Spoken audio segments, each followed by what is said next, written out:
இறங்கி வாங்கம்மா. நேரத்தில் வைக்கல வைக்கிறது பயமாக இருக்குமா? ஏன்? பூச்சியோடதே இருந்தால் என்னமா தெரியும்? வீடியோ எடுக்கிறியா? நீ இறங்கி இல்லைன்னா வீடியோ எடுப்பேன். கேமரா திருப்பி நான் இறங்கிறேன். அங்கே திருப்பி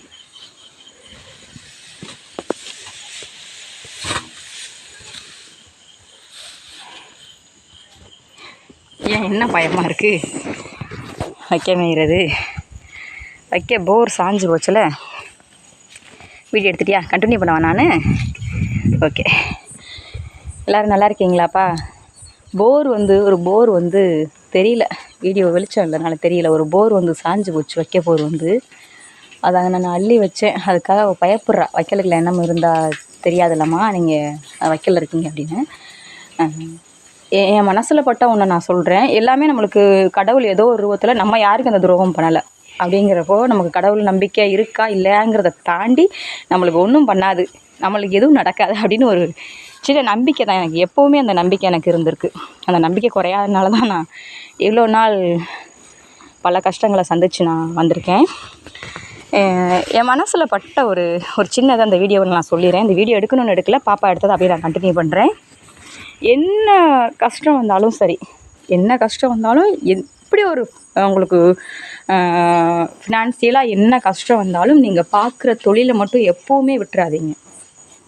என்னோடய அனுபவத்தில் சொல்கிறேன், பார்க்குற தொழிலை மட்டும் விட்டுறாதீங்க. அது ஃபினான்சியலாக ரொம்ப ஒரு கஷ்ட சூழ்நிலை வந்துருச்சு அப்படின்னா அதை எதையோ ஒன்றை வச்சு தொடர்ந்துருங்களே தவிர, ஆனால் தயவு செஞ்சு நீங்கள் பார்க்குற தொழிலை சுத்தமாக விட்டுறாதீங்க.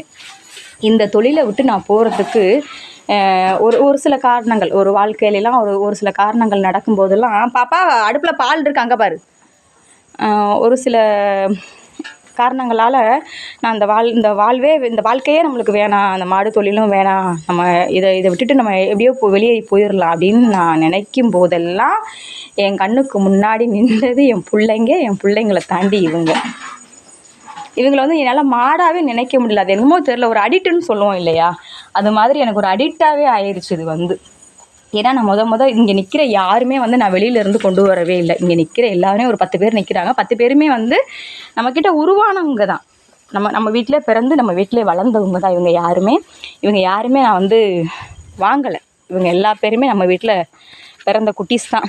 அப்படிங்கிறப்போ இவங்க எல்லாருமே நம்ம வீட்டை ஒருத்தர் பார்த்துட்டேன் நான் வந்து. அதனால் இந்த வாழ்வை விட்டு நான் வெளியேறி போக முடியல. நிறைய ஃபினான்சியல் விஷயமாக வந்து என்ன முக்கியமாக தெரிஞ்சவங்களுக்கு தெரியும், ரொம்ப பண தேவைகளால் நான் ரொம்ப ரொம்ப ரொம்ப சிரமப்பட்டிருக்கேன். அப்போலாம் கூட நான் விற்றுட்டு கடனை கட்டிடுவோம், விற்றுட்டு ஏதாவது ஒன்று பண்ணிடுவோம் அப்படின்னு நான் நினச்சிருக்கேன்.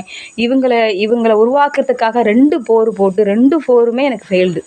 ஒரு போர் போட்டுட்டு தண்ணி இல்லை, ஒரு போர் போட்டு 1 வருஷம் கழித்து 1 வருஷம் தண்ணி ஓடி இடிஞ்சு உட்காந்துச்சு. அப்போல்லாம் நான் ரொம்ப மனவேதனைப்பட்டிருக்கேன். அதனால் வந்து அப்போல்லாம் நான் நிறையா இந்த தொழிலை வந்து விடணும்னு நினச்சிருக்கேன். ஆனால் இன்றைக்கி இவங்க தான் என்னை காப்பாற்றுறாங்க.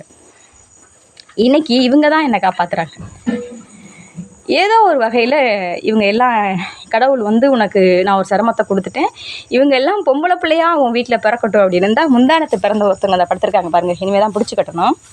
லட்டு, ஹலோ இங்கே பாருங்கள், நல்லா தூக்கம் வந்து ஒரு செடி ஓரமாக படுத்திருக்காங்க. அந்த பிடிச்சி கட்டணும். இவங்களோட குழந்தை. இவங்க வந்து இப்போ 3 நாள் ஆச்சு குழந்தை பிறந்து, கண்ணுக்குட்டி பிறந்து. எனக்கு அப்படியே சொல்லி பழகிருச்சு, கோச்சிக்காதீங்க. அதனால் சொல்கிறேன், என்ன நடந்தாலும் எவ்வளோ ஒரு இதாக இருந்தாலும் நீங்கள் உங்களுக்கு நல்லா தெளிவாக தெரிஞ்ச தொழிலை விடவே விடாதீங்க. இன்றைக்கி இவங்களால் நான் சொல்கிறதுனால அவங்களுக்கு கொடுக்க போகிறதில்ல. இன்றைக்கி இவங்களால தான் ஒரு சில பிரச்சனைகளை நான் சவாலாக எதிர்கொள்கிறேன். ஒரு சில பிரச்சனைகளை கடந்து போக முடியுது. ஒரு சில ரொம்ப இக்கட்டான சூழ்நிலை ஒருத்தட்ட வாங்கி இங்கிட்டு மாற்றிட்டு திரும்ப பட்டுவாடு வந்த உடனே இங்கிட்டு கொடுக்குறோம். ஏதோ அவங்க சாப்பிட்டது போக எனக்கு ஏதோ ஒன்று கிடைக்குது. அதனால் தயவு செஞ்சு இந்த தொழிலை மட்டும் விட்டுறாதீங்க. நமக்கு வந்து ஒரு தொழில் தெளிவாக தெரியறதுக்கு வந்து கிட்டத்தட்ட இப்போ இந்த மாடு வந்து நான் ஒரு 13 வருஷமாக வச்சுருக்கேன், 14 வருஷமாக வச்சுருக்கேன். இப்போ தான் இந்த மாட்டில் என்ன தீவனம் கொடுத்தா என்ன பால் எடுக்க முடியும், இதை எப்படி லாபகரம் கொண்டு போக முடியும், இதை என்ன பண்ணுனா நம்ம இதை வச்சு நம்ம வாழ்வாதாரமாக உருவாக்கிக்க முடியுங்கிறதே வந்து நான் இப்போ தான் கற்றுக்கிட்டேன். அதனால் ஒரு தொழிலை கற்றுக்கிறது வந்து அவ்வளோ சீக்கிரமாக நம்ம கற்றுக்க முடியாது. கொஞ்சம் கொஞ்சமாக கற்றுக்கோங்க. அதை கற்றுக்கிட்டு வரையில் நமக்கு கண்டிப்பாக லாஸ் இருக்கும், சில கஷ்டங்களும் இருக்கும். அதுக்காக நம்மளுக்கு கஷ்டம் இருக்குது, லாஸ் ஆயிடுச்சுன்னு சொல்லி தொழிலை மட்டும் தயவு செஞ்சு விட்டுறாதீங்க. நம்மளுக்கு உழைக்க நீங்கள் தயாராக இருந்தால் வெற்றி கண்டிப்பாக நமக்கு வந்துரும்ன்ற ஒரு நம்பிக்கையோடு நம்ம போராடுவோம். முதல்ல நான் நிறைய நம்பிக்கைகள் இழந்திருக்கேன். இந்த சோசியல் மீடியாவில் வந்ததுக்கப்புறம் ஒரு சிலங்க அண்ணங்க எனக்கு இந்த சோசியல் மீடியா மூலியமாக எனக்கு பழக்கம். அவங்களால தான் நாங்களே முயற்சி பண்ணுறோம், நாங்களே வாழணும்னு ஆசைப்பட்றோம், நாங்களே ஜெயிக்கணும்னு ஆசைப்பட்றோம், உனக்கு கடவுள் கால் கை எல்லாம் நல்லா தானப்பா கொடுத்துருக்காங்க, நீ உழைக்கிறத தாண்டி மனதைரியமாக இருந்தேன்னா உன்னால் ஜெயிச்சு வர முடியும்னு சொல்லி எனக்கு நிறைய அண்ணங்க ஒரு முன் உதாரணமாக இருக்காங்க. அதிலிருந்து நான் கொஞ்சம் மீண்டு வந்து நம்மளால் இன்னும் ஏகப்பட்ட பிரச்சனைகளை சமாளிக்க முடியும், இவங்களே வரும்போது நம்ம வரக்கூடாதா அப்படிங்கிறதுலாம் நான் மனசில் நினச்சிருக்கேன். அதே மாதிரி தயவு செஞ்சு எப்படியும் நீங்கள் என்ன கஷ்டப்பட்டாலும் ஒரு தொழிலை விட்டுறாதீங்க, தொழிலை விட்டுறாதீங்க. ஒரு தொழிலை நம்ம தெளிவாக கற்றுக்கிற டைம் எடுக்கும். தெளிவாக கற்றுக்கிட்டோன்னு வச்சுக்கோங்களேன், அது நமக்கு ஈஸியாக இருக்கும். அதுதான், அதனால் விட்டுறாதீங்க. என்ன வேலையாக இருந்தாலும் சரி, என்னை பொறுத்தளவில் மாடு தான் பண்ணணும் இல்லை, ஆடு தான் மேய்க்கணும் இல்லை, உனக்குள்ள வேலைக்கு போகிறதான் இல்லை, என்ன வேலை ஒரு வீட்டில் பாத்திரம் கழுவி பாத்ரூம்பு கழுவினாலும் கூட அந்த வேலையை நாம் தக்க வைத்து கொள்ள வேண்டும்.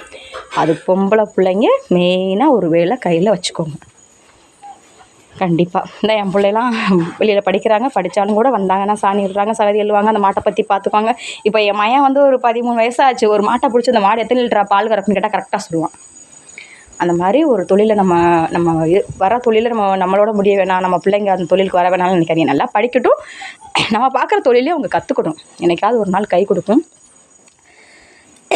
கண்டிப்பாக கற்றுக்கோங்க. பாப்பா ஒரு வீடியோ எடுக்கும், அப்படியே நான் கண்டினியூ பண்ணிட்டேன். சரி, ஓகே மக்களே, ரொம்ப நன்றி. நான் அந்த கொஞ்சம் வைக்க இருக்குது, எனக்கு காலைல ஒரு சம்சாரிக்கு தேங்காயில் வரேன்னு சொல்லிட்டு இதை நம்பி நம்ம போகலைன்னா அவங்களுக்கு ஆள் கிடைக்காது. வரலைன்னு சொல்லியிருந்தாலும் பரவாயில்ல, யதார்த்தமாக வைக்க வந்து சாயந்தரம் வைக்க சாஞ்சு போச்சு, மாநகர் ஒரு மாதிரியாக இருக்கும், அதை நானாக படப்பு வச்சு மேய்ஞ்சிட்டேன். இன்னும் கொஞ்சம் வைக்க கிடக்கு, அந்த வைக்கலையே அள்ளி மேய்ஞ்சிட்டேன்னா ஓரளவுக்கு காலையில் யாராவது ஒரு ஆம்பளையால் கூப்பிட்டு முகடு போட்டு விட்டுருவேன். முகடு போட்டாச்சுன்னா வேலை முடிஞ்சு போயிடும். அதனால் ஒரு தொழிலை வந்து கண்டிப்பாக கைவசம் வச்சுக்கோங்க, நமக்கு நல்லது, மெயினாக பொம்பளை பிள்ளைங்களுக்கு நல்லது.